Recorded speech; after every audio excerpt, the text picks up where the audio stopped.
Mr. Dion Hunt. Hey, Tanner. How you doing, man? Great. Thanks for having me. You're welcome.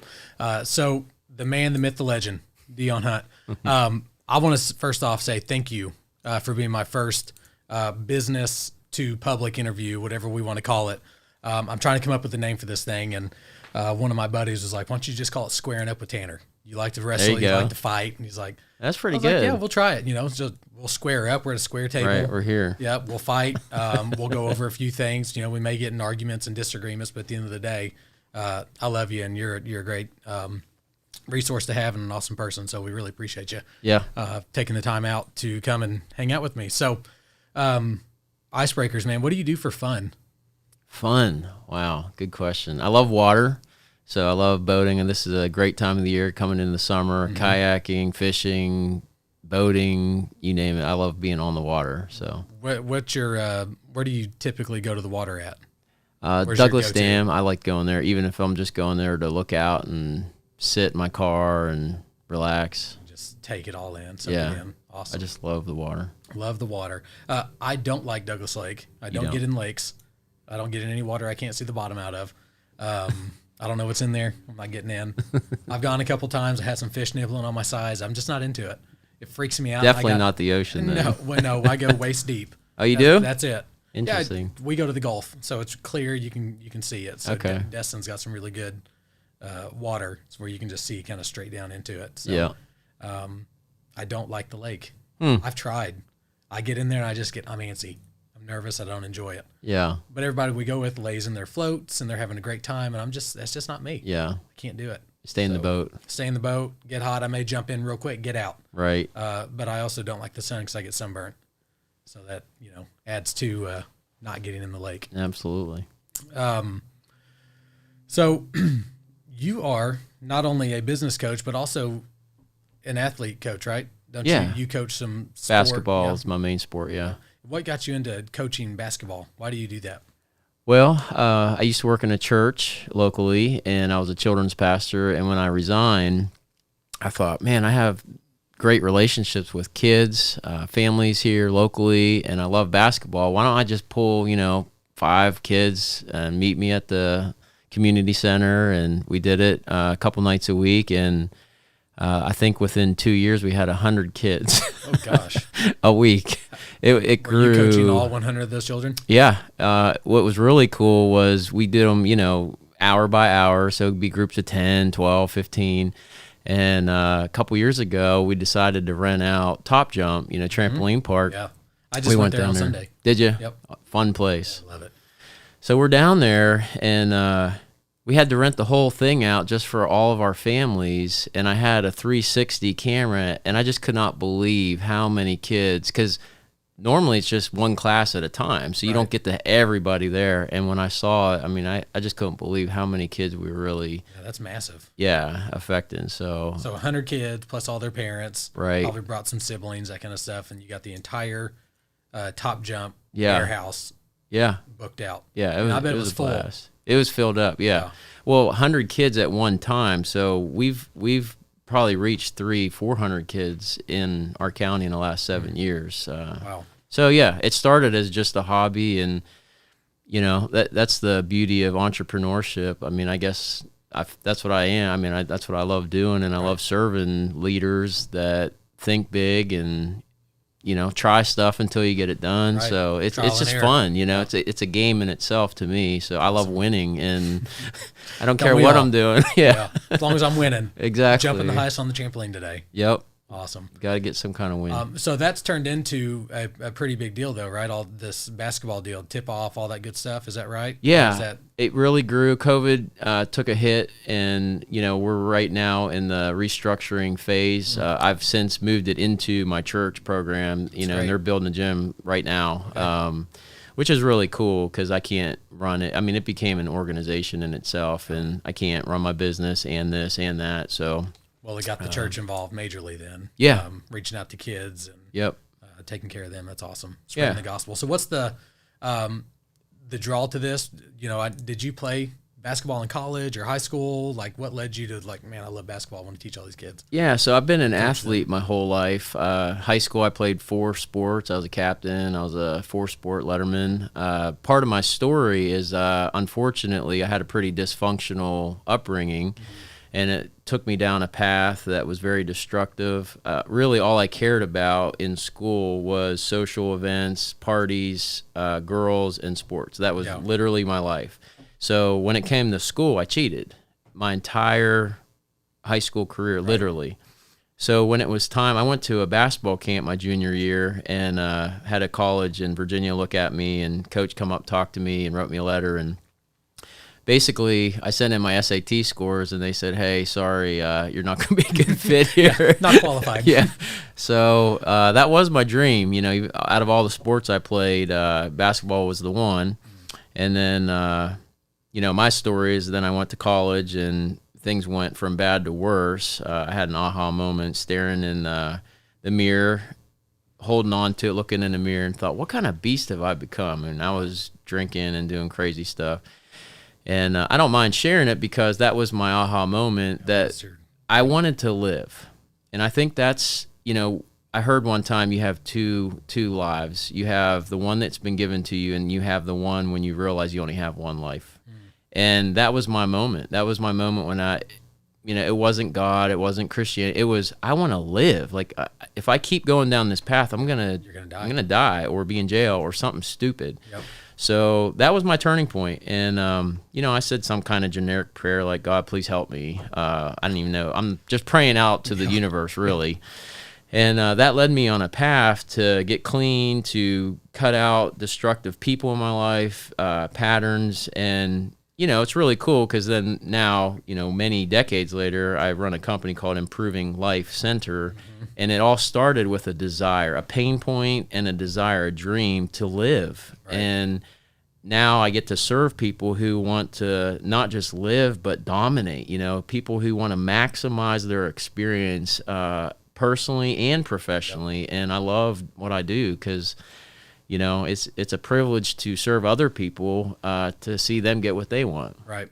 That's awesome. Yeah. So you answered one of my questions already because one of them was going to be, what was the fork in the road that made you lead down the path you're on? And that fork was life or death at this point is what it sounds like. Yeah. And it was like, I'm going to die or I'm going to live. And it was a hard choice. I'm living. Right. And then from there it turned and took off. Yeah. And then you just keep running in more forks and forks and forks and forks, but they're all progress. You're leveling up each time, you know. That's what's exciting, you know, who I was when I was 20 versus 30 versus 40 versus 45 now versus who I'm going to be when I'm I mean, it's just a progression, you know. Now I have 2 kids and, you know, one's getting ready to graduate next year and get to see her life. And it's been really cool. That's awesome. I feel very blessed and very fortunate on my path. And, you know, part of the struggle has been it doesn't always go the way you think or see. You envision something, and then you run into these challenges along the way, and that's your moment. That's your fork. It's like, do I keep pushing through? I'm against this brick wall. So I know I need to get on the other side of this wall, and some people just get to the wall and then turn back around. Yeah. Can't go through a brick wall. I guess I'm done. Yeah. And it's like, no, I'm freaking getting over this. I'm either going to climb it. I'm going to get a shovel and going under it. I'm going to go around it. I'm going to get dynamite. I'm going to get through this one way or another because I can't stop here. Right. And I think so many times we get to those walls and it's, you know, deflating. It's sometimes it seems insurmountable, but you know, I just feel fortunate that I've had a lot of those moments that I've been able to get through. And that's part of my story. I mean, I hired a life coach 10 years ago and it changed my life. And it was the first time somebody didn't come in telling me what to do and how to do it and why to do it, when to do it. They weren't giving me advice. They were asking me questions. So the questions they asked me helped bring out this gold that was inside of me. I didn't even know I had all this. You just didn't know it. And I'm like puking all this gold over the table. And she's like, wow, look at this amazing value you have. What are you going to do with this? And I'm like, gosh, I didn't even know I had all this in me. What can I do with it? Yeah. Like, wow, I can invest this. I have real wealth here in front of me. And she helped me see that and unpack it. And I was like, after like 6 months, I'm like, how do I do that for other for people? other Because people. It's this a is gold mine. addicting, you know? Yeah. And, you know, I just wanted to go help other people and families mainly, but ironically, most people won't hire a professional until it's too late or they need major counseling, and that coaching's not counseling. You know, coaching's very forward thinking. Yep. And then good old Tracy King and Chris King took a chance on me to take my principles into the marketplace, and bam, it worked. Yeah. So it wasn't on my radar, you know, and now I get to serve companies all across literally the world now. We're international. That's amazing. In Canada, and it's amazing, you know, because I didn't see this at all. Yeah, So that's a massive vision that's taken off. Yeah, I know. So just to attest, we hired Dion 4 years ago, I think. Yeah. And our main goal was, you know, to keep employees and to keep, you know, agents. We had some pretty big turnover. In 12 months, we increased our retention over 60%. So we grew from 35 to 70 in 12 months, and we've continued to increase and keep those people. We're in 4 cities now, all across East Tennessee. So we're in major cities. So we're in, you know, Sevierville, Gatlinburg, that location, Knoxville, Chattanooga, and the Tri-Cities, Johnson City, Bristol location. So, you know, and now Nashville, right? Yeah, we're heading that way. That way. Yep. So that one's on the radar. We're not there yet, but we definitely want to do that one. So yeah, I mean, you definitely came in and helped us. And it's not like you're just saying, hey, this is what you need to do. You don't ever come in and say, this is what you need to do. It's always, I don't have the answer. Questions. And you're just really good at asking questions that people don't think about, or they may think is like, I'm not going to say that. Yeah. And then you just have to, it's like, well, crap, I know the answer to it. So I guess that's what we're doing. Yeah. And I call you quite frequently with pretty much anything that goes on. I'm like, I got to call Dion. This is a Dion question. And I had one yesterday I was going to call you on, but we'll save that for after this. I don't think it should be recorded. So Dion, in your own words, what does the phrase servant leadership mean? You know, there's all kinds of leaders. There's good leaders. There's great leaders. When I think of a servant leader, what I think about is someone who is leading others with a servant's heart. It's not a doormat by any means. It is somebody who has someone else's best interest at heart, and they are willing to do what it takes to make somebody else successful. Yeah.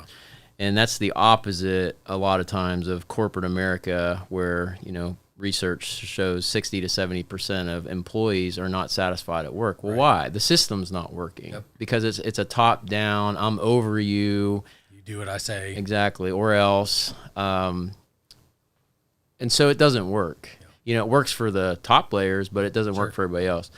And more than ever, with the way, you know, the demand is, look how hard it is to hire people now. I mean, unemployment rates are high. Yeah, it's a tough market, and everybody's business is going to be booming, and everyone's freaking out saying, how am I going to get help?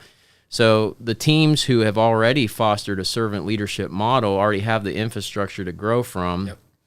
And the ones who don't, they already are suffering, but they're going to really see it in the next 18 months. It's going to get worse because they didn't take the time, and they may not even know that there's a different way. So it's not a judgy thing. You know, it's a philosophical difference. Right. And the best way I can always say is I walk into these big, you know, millionaires and $1 million companies, and I'll say, who's at the top of your org chart, you know? And you can kind of get this little puffed up, hey, me, you know? And that's great because you have the authority. Yep. But let's go ahead and talk about responsibility. So if you're at the top, you're actually at the bottom of this org chart. Let's just go and just flip it around, because if everyone quits, who has to do everything? The guy at the top. Yeah. Who's now at the bottom. Me. And that's when I can have that conversation and people admit it. Okay, so that's your reality. So you're carrying all the weight of this whole company, right? Yep. If you're at the bottom. So how do you want to treat the person that's taking the weight off of you? Yep. That's servant leadership. Yeah. And that's in the marketplace. That's awesome. Yeah, you've demonstrated that with us. So we've gone over an org chart, and we were the same way. You know, here we are at the top, and you know, and here's our admin and our agents, and you said, okay, flip it upside down. You know, we flip it. It's like, do you want to go back out showing homes, putting the properties in the MLS, and calling? It's like, well, all the responsibilities. Yeah, all the responsibility comes back down. Okay, great. So let's figure out how to keep these people in line, because I think you painted a picture for us one time. So these are the walls, right? If this wall becomes broken or weak, what happens? That thing's they're your pillars. Yes. They're carrying that weight of responsibility off of you. So how do you want to treat somebody? How long do you want to keep them? Forever. Forever. Yes. Yes. Forever. That's great. Dion, so in your time of improving Life Center and everything you're doing, obviously there's a lot of great things that go on. There's probably a lot of bad things that happen as well. So sure. What is something that keeps you up at night? Do you have anything that's just like, man, this is something, my heart's really drawn to. I'm waking up praying about it. I really want to improve or change or do X. Well, literally, I sleep very well. That's good. Because I know that I can't solve everything in any given moment or day. It's always embracing and enjoying the journey, the process as much as possible. Right.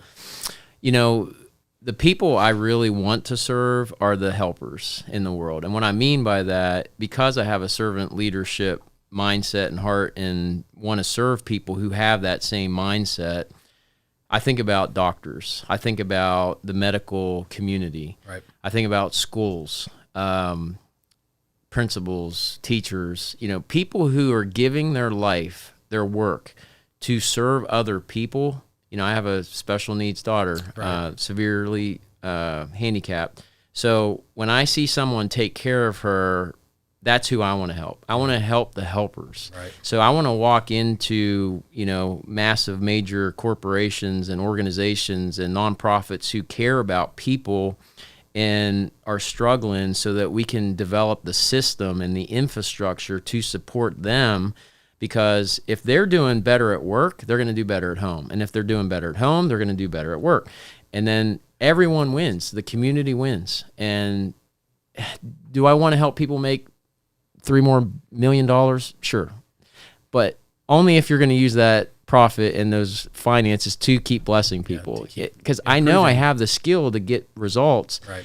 I want to serve people who want to serve other people. And that's awesome. what I see long term. I was down at UT and looking up at the medical center, and I just talked to it like, I'm going to be there someday. Like, we're going to be in up in there helping, and not that I know that there's any problems, but that's my heart. I mean, I want to help the helpers. Yeah, that's awesome. So how many people are you serving? You said you're international. How many people are you impacting daily, weekly, monthly? What does that number look like? Yeah, so we probably have, we're still, in my mind, a startup, 7 years in. We're just cracking the code now. So we probably serve anywhere from 100 to 150 leaders, but,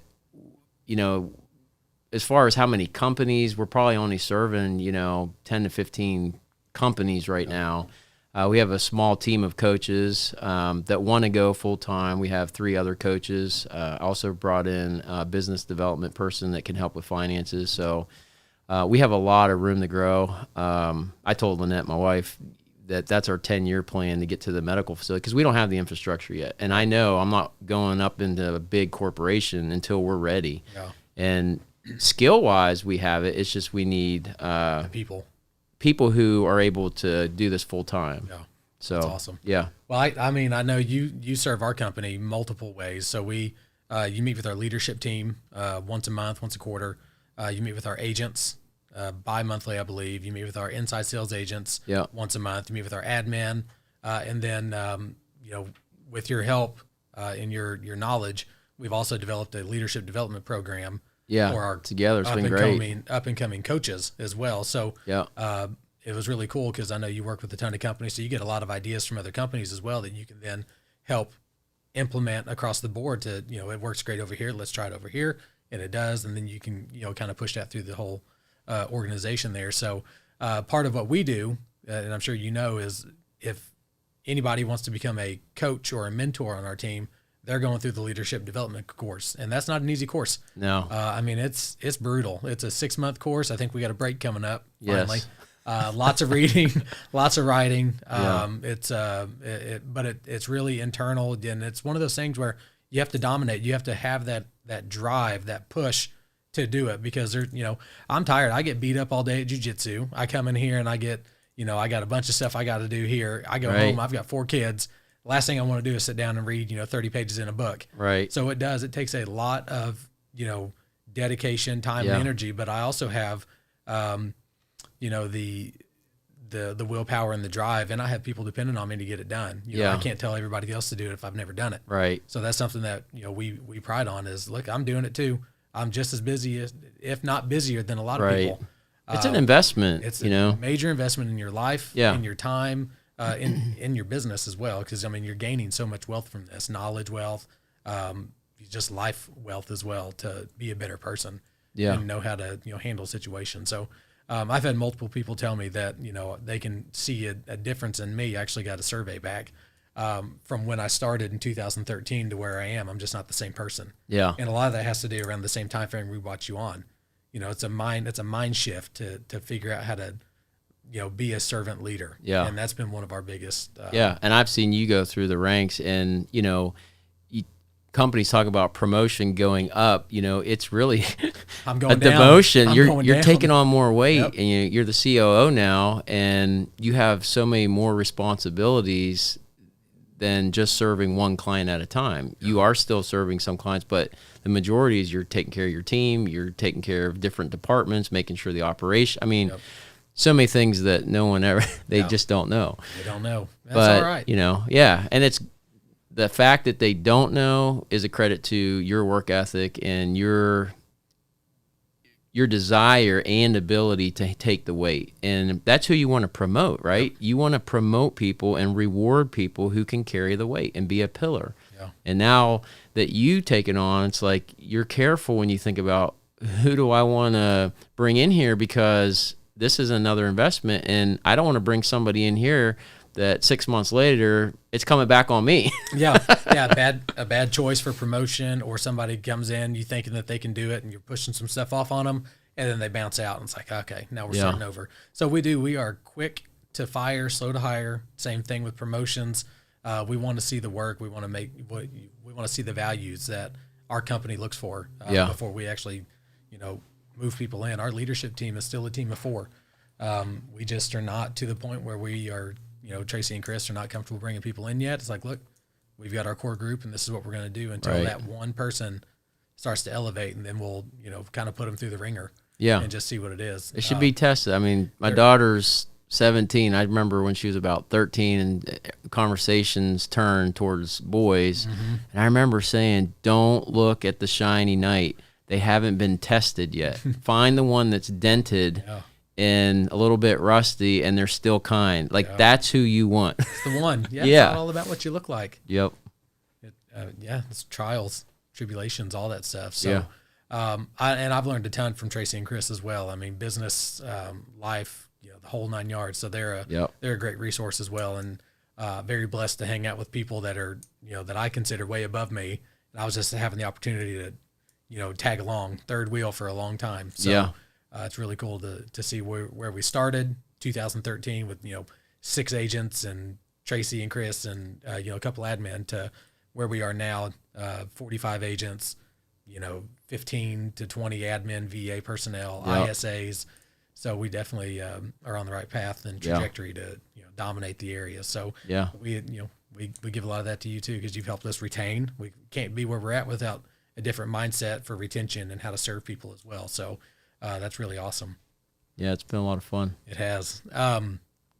So I've been writing down some questions I just wanted to really pick your brain on. You've answered some of them. What do you think is a lesson learned from one of your not so great experiences in business coaching or just in life? Well, this is my 7th year, and literally for my first 4 years, I was working a part-time job and building my company. And I would get, I'd take on risks. I'd hire people and want to pay people well, and I'm sacrificing. And I literally, for 4 years, 48 months, this is no joke. And I didn't even catch it until like the 4th year. I would have this internal dialogue at the end of the month when I'm writing checks. And my bank account was so low that I would literally say out loud, I'm screwed. Yeah. And then I'm writing it a few times at the end of the month. What's that? I think you actually called me a few times at the end of the month, just with questions on how do I do this? How do I figure out? Yeah. Yep. And I would instantly correct my words out of my mouth because I would hear myself literally say, because that's how I felt, I'm screwed. And I would say, no, I'm blessed.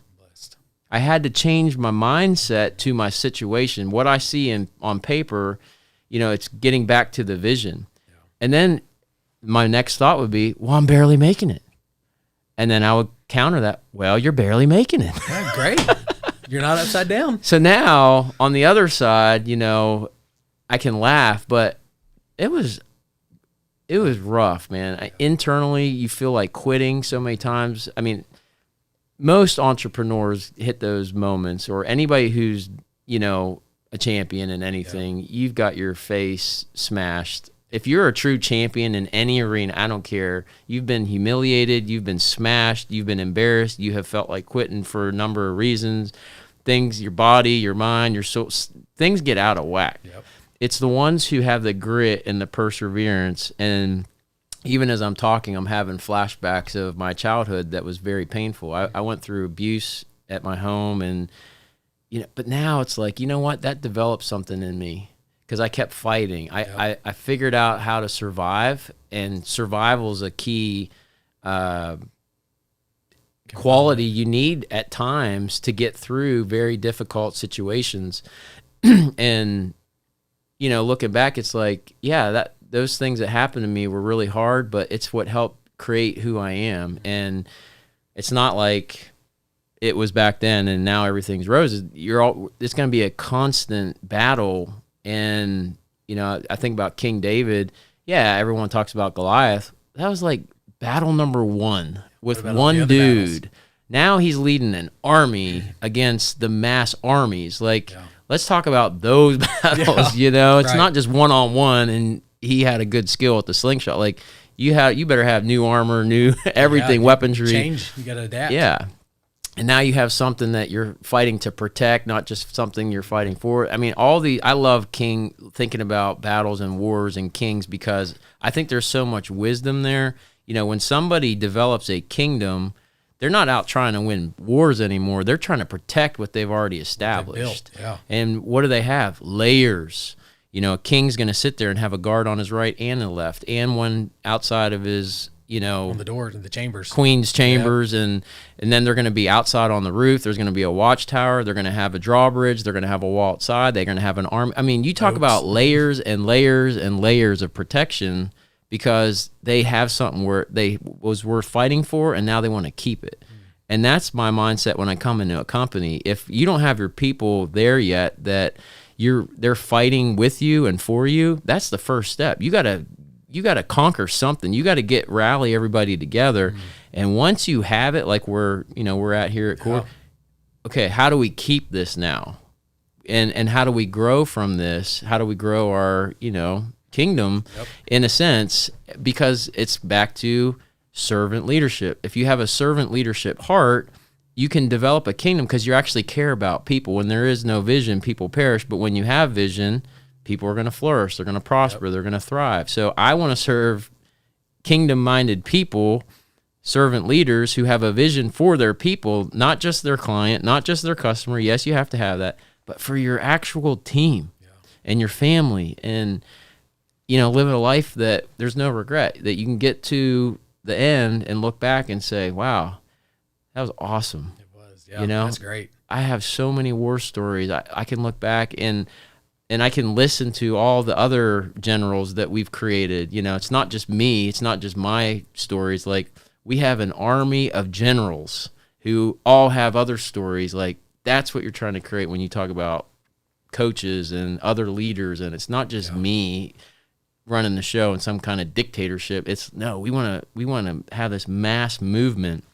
Look how much money Kings Real Estate's able to give every year to nonprofits like Live It and the Children's Home and Knoxville Rescue. I mean, if you have a little small company, you can make a little contribution. When you grow something, you carry the weight. Like, you probably don't think about that. You come in, you're putting out a fire.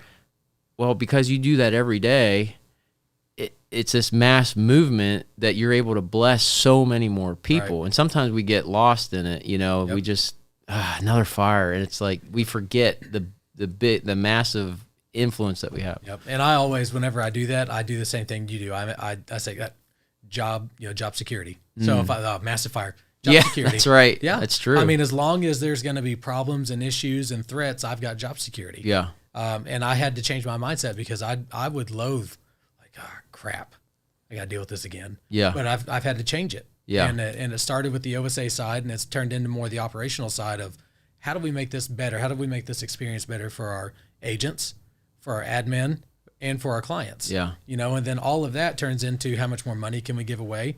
How many more lives can we impact? How more people can we serve? Exactly. How big of a footprint can we, establish in this area? Yeah. And we got a call because we deal with, like you said, Live It Ministries and Dream Center and the Children's Home. They can't take all of us anymore. So we now have to split up between both locations. A good problem. Yeah, it's a great problem. And you don't realize it until you get told by the organizations, man, we're not used to having, 30, 40, 50 people come to each spot. We don't even have enough work for you guys. Yeah. So we've turned it into, let's just try to bless the socks off these people and do that. Like, we get comments like what you guys did in 4 hours, because that's what we do. We do the entire team, company-wide. We shut down once a quarter and we go to these locations and we serve for 4 hours. And we do all the gritty stuff. We're not out, doing all the fun things. Right. Tracy and Chris have you're requested, carrying boxes, sweating, yes, they've sweeping, requested whatever. us to actually put the work in. Yeah. So we're making food, packing toiletries for the Knoxville Dream Center, sorting clothes. Last quarter we were at Live It. I was at Live It, and we had the opportunity to unpack a 53-foot shipping container full of tools,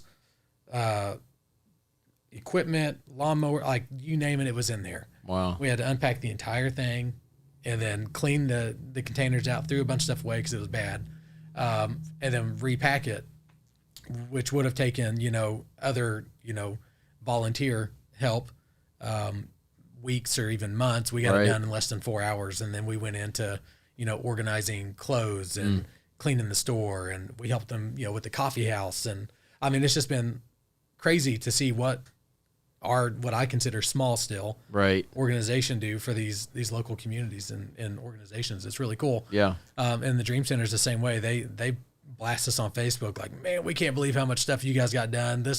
We're a month ahead now. We get them so prepped and ready with our workforce, of serving, that they're able to get out and do what they need to do. So by us impacting them, they're out there impacting more people, because they're not having to spend all the time. Yes, that's ripple effect. You don't know it or see it until you hear about it, which is really cool. And that's one of the big things that we look for when we hire people. We look for, servant hearts. Some of our best agents used to be, waiters, waitresses, general managers of restaurants, because they have the serving. They just serve. What do you need? Whatever it is, I'll take care of it. I'm here to serve you and make it a good time. I want you to enjoy your experience. And then we really push for the reviews and the repeats and the referrals. Something we talk about is if you could never make another commission check in the real estate side and you only got paid on reviews, repeats, and referrals, how much money would you have? Makes you raise the bar. You definitely raise the bar. And, do we fail sometimes? Yeah. You can't please everybody, but our goal is to impact others to prosper, whether it means clients, customers, agents, admin, whatever it is. So that same standard applies across the board to everybody. What can I do to just serve this person? If I'm an admin and I'm working with an agent on the other side of a deal, how can I get a review or a referral? Maybe even get them to join our team because we do so good. Yeah. You know what I mean?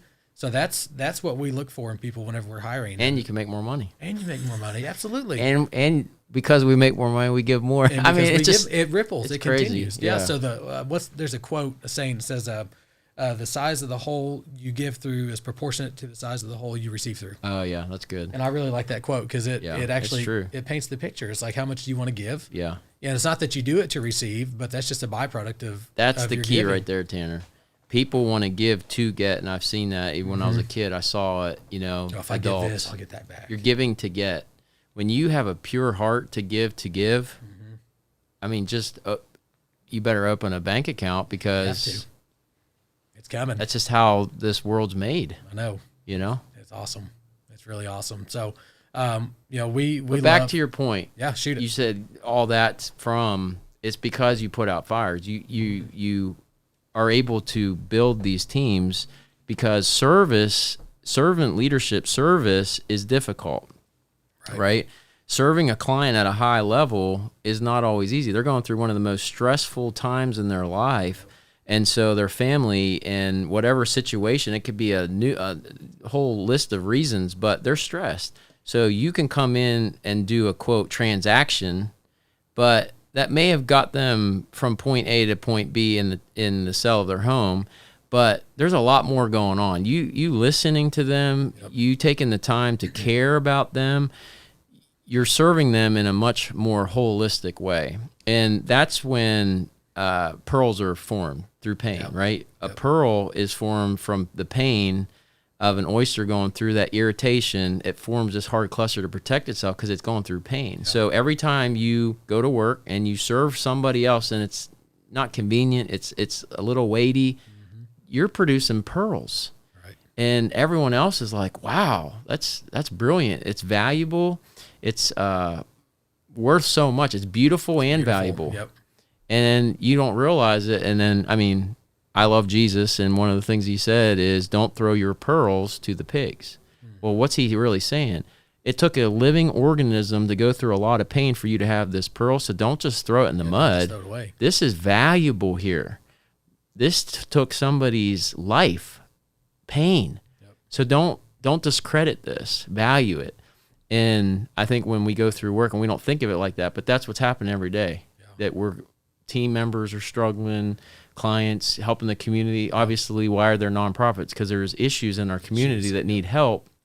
These people have a calling to get that done. They Yes. want help.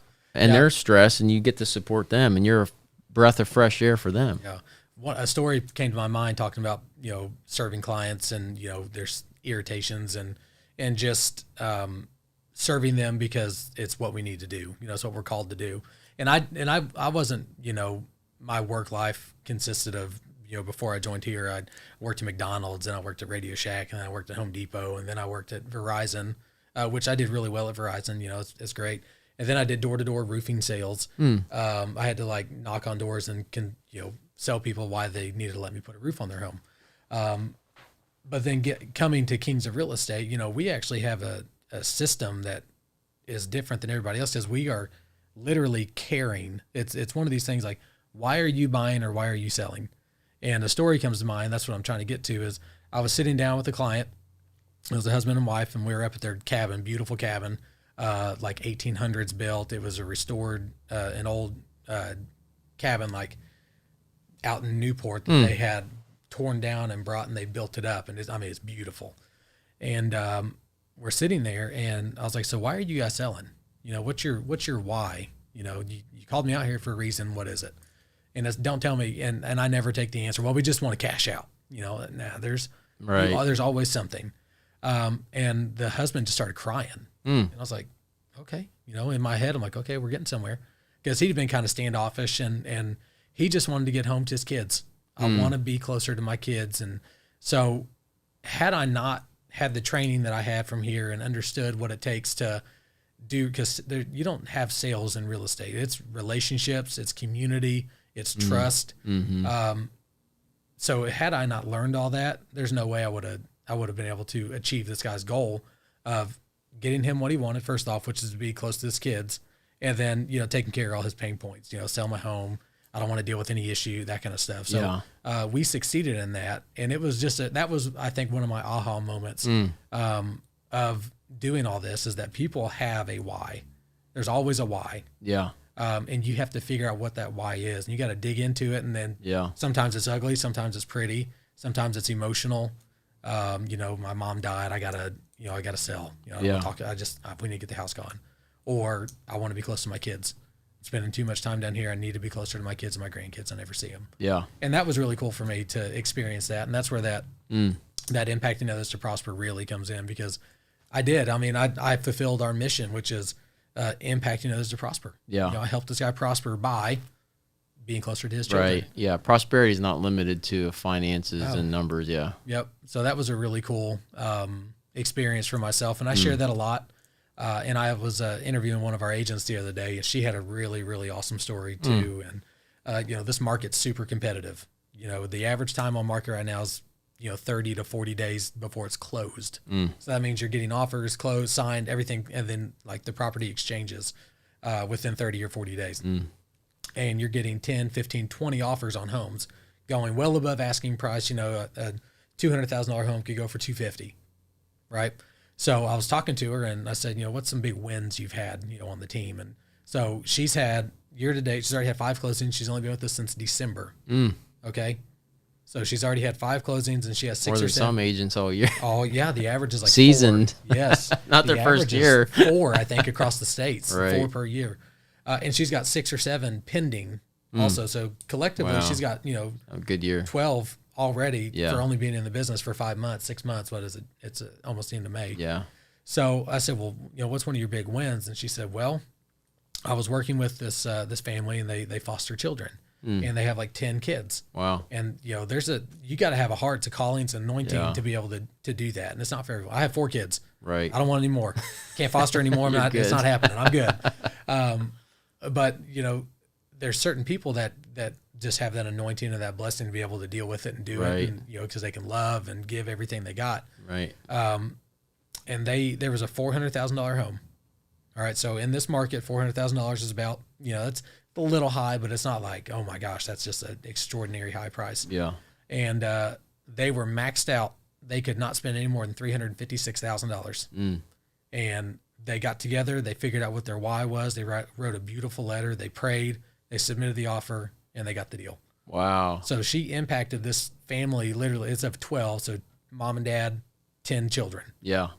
And got them. That's I mean, awesome. that's That's massive. going above and beyond. Yes, that's like that second mile service, impacting those Right. prosper. You name it. Yeah. We're the Chick-fil-A of real estate right now. That's You know what I right. mean? So That's cool. it was a really cool story to hear her. Mm. Only been in 5 months to be able to just the confidence Right. and just knowing exactly what it is to get things done. It was really cool Yeah. to hear her story. Yeah. And it's good to know that cash isn't always winning, you know. Yeah, it's not. You appeal to somebody's heart, and sometimes You got to sell it. you find that match, and yeah, that's good. It was really That's awesome. It was really fun to see her succeed, and I told her, I was like, I can't believe it. I know our systems are they work, Right. but to see somebody come in, take the blinders off, and just go with it was Yeah. awesome. That is awesome. Yeah. Wow. I mean, it really blew my mind. I honestly, I've told like 8 people about the story already, because it's like, and just her success she's having. Yeah. Because that just shows you, if you just plug in to any system, if people have a proven track record and you plug in and you just do it, you don't know any better. Right. Do what they're told. Do what you're told when it comes to the process and the systems, and you will. Yeah. You will. You succeed. have the foundation for success. Now use your servant leadership's heart to negotiate, to figure out a way to problem solve as if it was your problem. That's exactly what she did. Yes. She got in their shoes and said, I am going to be innovative. I'm going to take this platform I have, this foundation training, and I'm going to get innovative, because I'm going to do whatever it takes to serve my clients at the highest level possible. And that's what it takes in this market. If you have 10, 15 offers, you have to do something different than You what can everybody stand else out. is You doing have out to. there. And coming in $46,000 under asking price isn't standing out. That's crazy. drawing attention. Like, we don't want this offer. Yeah. If I was a seller, that's what I'd be looking at. Well, I'm listed at 400. You come in 46 Right. under. Peeling to the heart. You got to appeal to it, man. Yeah. There's always a why. Let me Yep. tell you why you need to take our offer. That's right. Let me tell you why you should work with these people. Yeah. And the seller might be so happy because they put their heart and soul into their home, and they've been praying, God, we want to turn this over to the person who's going to value Yes. this Who's supposed to have it? heritage that we have developed. Yeah. Yeah. And that's just cool. It's wild. That's awesome. So the more I'm in business, and the more I just see things, the more I'm with you and with Tracy and Chris and and the company, the more like aha moments you continue to see and get, and it's like, man, so we are making a difference, even though Yeah. if you're in the minutia day to day, you don't see it, because Right. like we talked about, you're putting out fires, you're writing checks, like, man, this sucks, but it's like, okay, hold on. if I write this check, this person's blessing, I'm blessing them. Now they're going to go bless how many people? Right. You do that times 10. Yeah. And you just continue. Right. That ripple effect is real, and it becomes massive. Yeah. So it's really cool. Dion, quotes, bring out a lot of feelings and emotions and, the heart. So what's your favorite quote? Do you have a quote that you just kind of lean back on, or you say to yourself quite a bit to maybe help you get through it, or to put things in perspective for people in life? Or yeah, there's a couple. I'm a quote guy, so to narrow it down to one is hard. Here's the best one. Give me your natural answer. Sometimes you win, sometimes you what? What's the cookie cutter answer? Lose. Right. Yep. So I coached the girls basketball team that I inherited several years ago, and they won the championship year before. They lost 2 games, and I knew we were going to win. They're great. So I said, girls, sometimes we win, sometimes you what? Lose. That's what everybody says. I had to change my mindset, and it has turned into a quote. It's one of the core values of my own company now. Sometimes we win, sometimes we dominate. And sometimes we learn. Because you talk about everyone that's a real winner, champion, they say when we lose, when we fail, we learn. You always hear it. Yep. So I don't even think about losses anymore. I don't care what the score is. What did we learn? How can we improve? How do we get better? So to me, that's a foundational, whether I'm coaching girls, whether I'm talking to my own team, whether I'm talking to others, sometimes we win, sometimes we dominate, and sometimes we learn. So that's been a foundational quote that really keeps my mind. How do I dominate? How do I dominate? I almost feel bad when I'm just winning. Like, seriously, because I have this bar now. It's in my mindset. Like, I want to crush the market. I want to crush this team. Yep. Not to make them feel bad, because I just want to develop people to their highest potential, whatever, I'm doing. So that's awesome. Yeah. Yeah, sometimes we win, sometimes we dominate. Yeah. And sometimes we learn. Sometimes we learn. Yeah. That's that's bold. It's a bold move. Yeah, I think most entrepreneurs love to win, love to dominate. Yeah. Sometimes we don't like to learn. It's like, right. we have it's irritating. Yeah. But then you're like, but there's another pearl. There is. Yeah. Let's look at this again, see what we got to do differently next time, right. And learn so that we can dominate whenever we go back out. Exactly. That is really big. We, I think just in life, it's important that you don't confuse dominating and feel bad about dominating. Yeah. Like you had said, because, we're only here for a short time, and we're here to make an impact. And the only way you're going to impact somebody is to dominate the arena you're in. Yeah. So that you can impact the people that you need to impact. And yeah. We have great mindsets that way.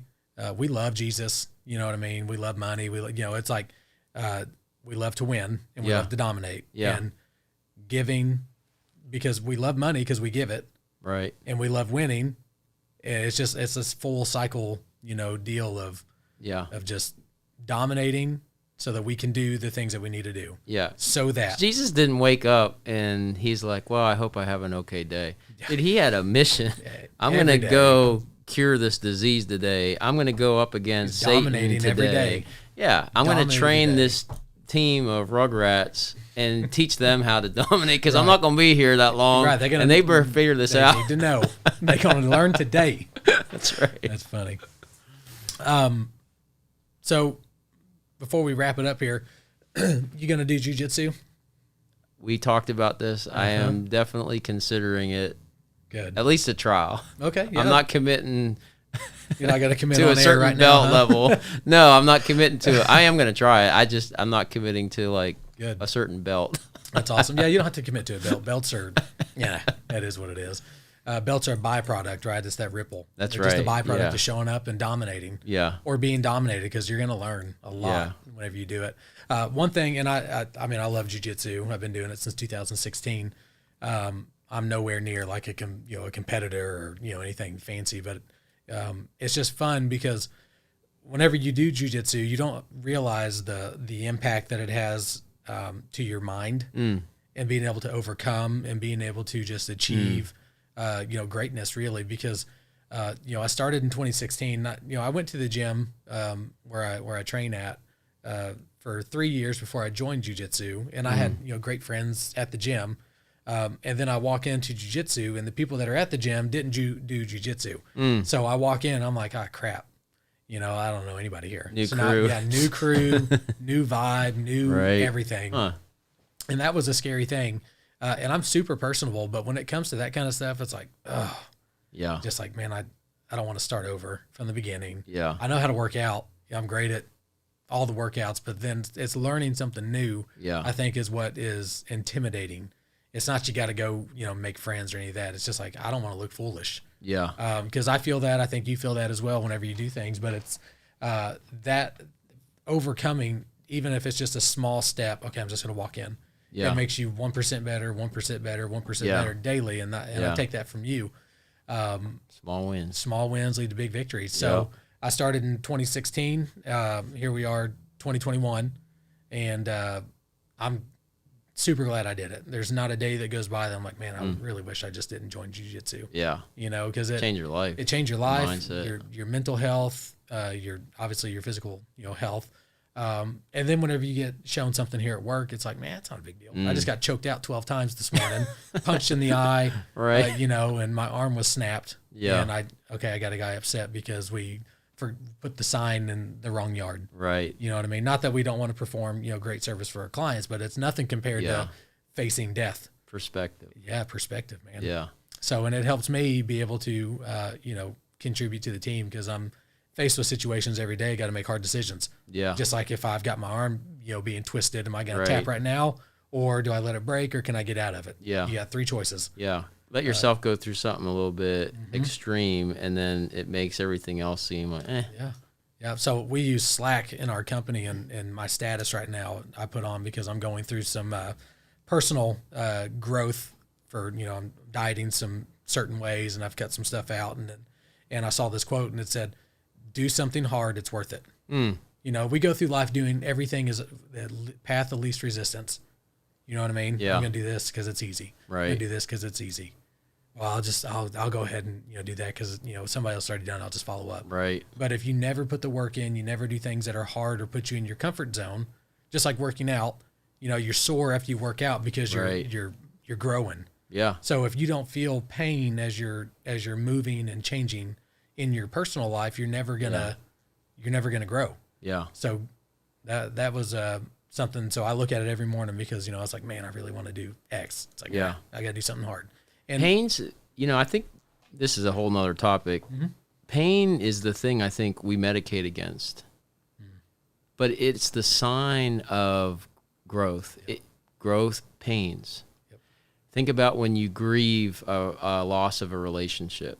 What did that tell you? I had an emotional disorder. That's part of my story for 35 years. 10 years ago, I got diagnosed and started making changes. Yeah. So I was always thinking through emotion, which is crazy. It's like a robot. But here's the thing. If you lose somebody or something, like a job or something, and you feel pain, that means there was a blessing for how long? Right. When somebody's weeping at a funeral, to me, that's the most beautiful sign you could ever see. That means there's such love that, there's a million stories. So when you go through pain, it's showing the process, like you said, when you lift, you just tore a muscle and you actually just got bigger. Yeah, you got to let it heal. And I think we're so afraid and we're so we want to comfort ourselves. I don't know what the word, pacify ourselves against pain. And it's almost a scary prayer, but almost like if that's what it actually takes to keep leveling up, because when I look back on my life and what you're saying, the pain points is what makes you who you are. And then you hear the quotes like, makes you stronger and stuff, but it's true. And it's like, bring it on. Bring it on. Like hopefully not too much where I break, but enough where I don't want to just coast. I mean, then you life get would bored. suck if you're just, it's just easy. Yeah. That's not for me. What I don't enjoy though is, mowing grass, pulling weeds. That's hard. Yeah. That's a hard pain point for me. And those are the ones that I'm just like, I'm not doing that. But when it comes to mental and, working out, that kind of stuff, Yeah. even, business, if it's painful, I gotta go have a hard conversation with someone. Right. Because that hard conversation, either it does two things. Either it leads to growth or it leads to true character, and how they react is going to depend on, I guess it's still going to lead to growth because they may not be here. Right. Or that may give me the opportunity to level them up as well. Just from, a leadership aspect. Yeah. So I think you said cutting grass and pulling weeds, just ain't doing it. Very painful. Very painful for So me.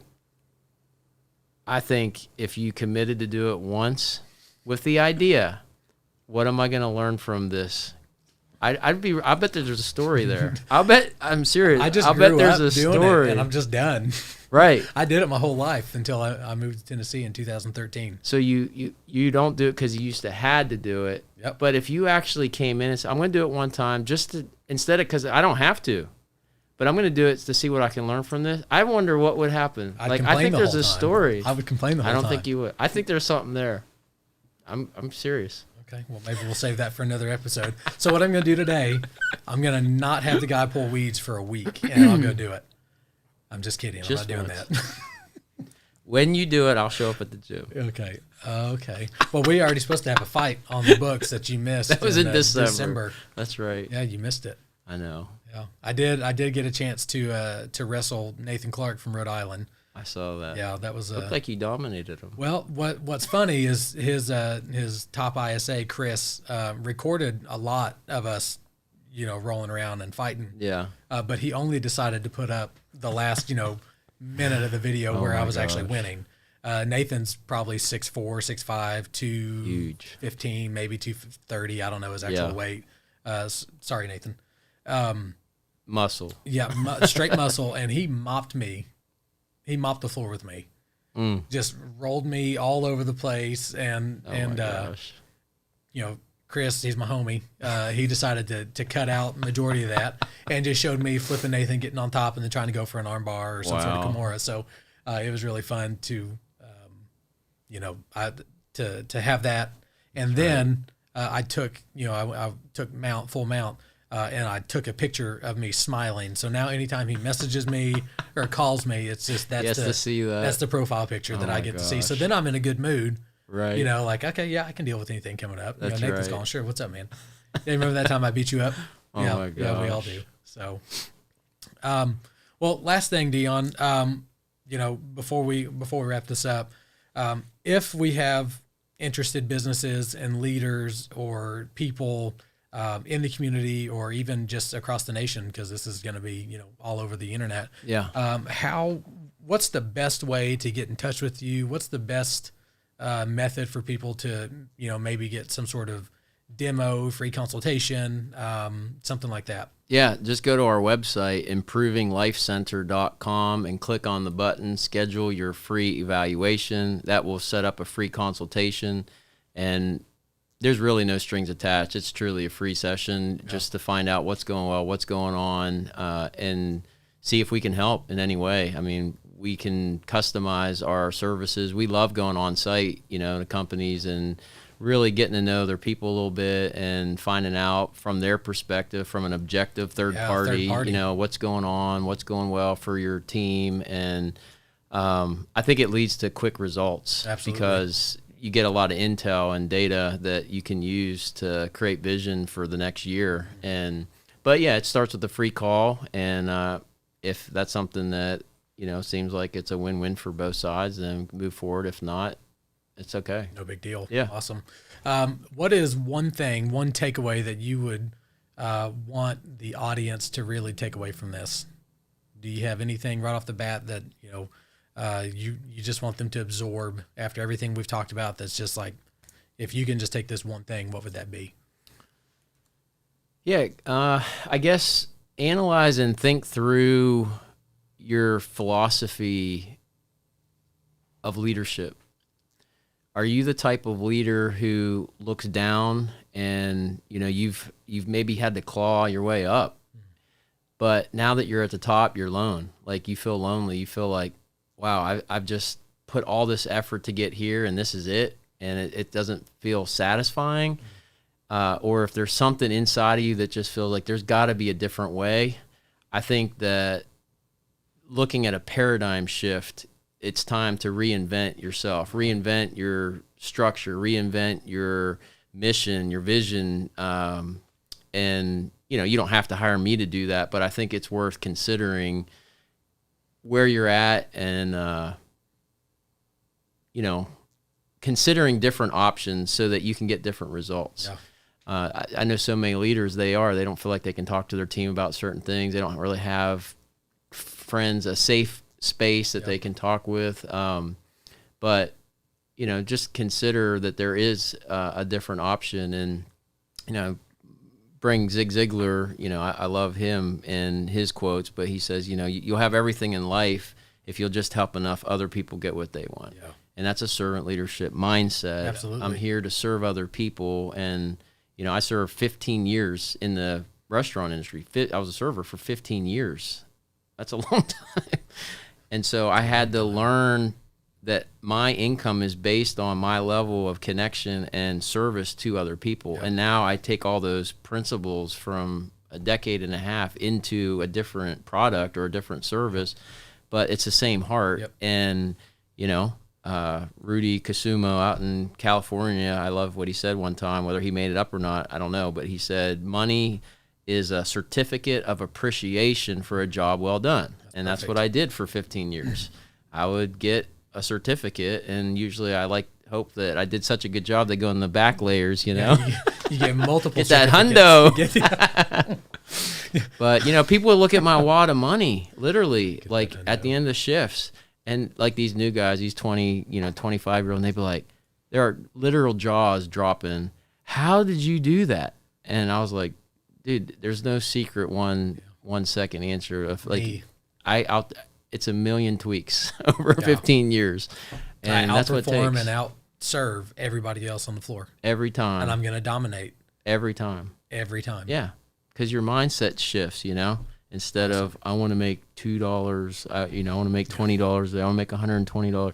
It's like, no, I want to give wow service to every single customer in front of me, whether they're the one paying the bill or not, whether they're 3 or, 85. And I'm literally going to give the absolute best service. One of my goals one time was I want every show, because I worked at the Stampede. Yep.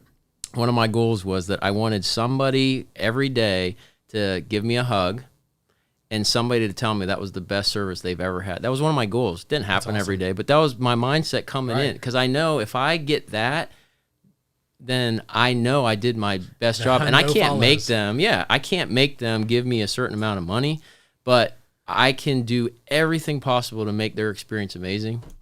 And when you have that mindset, it's going to change your relationships, so just rise up and that's amazing. Keep dominating, man. Don't be afraid to dominate, win, and learn. Yeah, that's awesome, man. All right, well, Dion with Improving Life Center. So if you want to call Dion, his number is 865-446-0353. Yep. And you can go to his website, just improvinglifecenter.com. Check him out. He is international. I believe he's got some Canadian help up there. So, Dion, we really appreciate you being on the podcast today, man. And we look forward to doing another one. See you on the mat. Yes, sir.